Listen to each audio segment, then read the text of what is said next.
ఎంట్రన్స్లో మంచి డిజైన్గా పెట్టారు. తర్వాత ఇక్కడ నేషనల్ ఫ్లాగ్ పెట్టారు.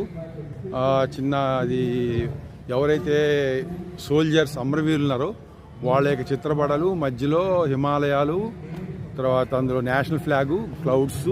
సో ఇది ఒక సెల్ఫీ పాయింట్గా పెట్టారు. చాలా అద్భుతంగా ఉంది. ఎంట్రన్స్లోనే ప్రజలకు దేశభక్తి ముఖ్యము, తర్వాత దైవభక్తి, ఇట్లా అన్నీ కలిసి వచ్చే విధంగా వీళ్ళు ఏర్పాటు చేశారు. చాలా సూపర్గా ఉంది. ఇక్కడ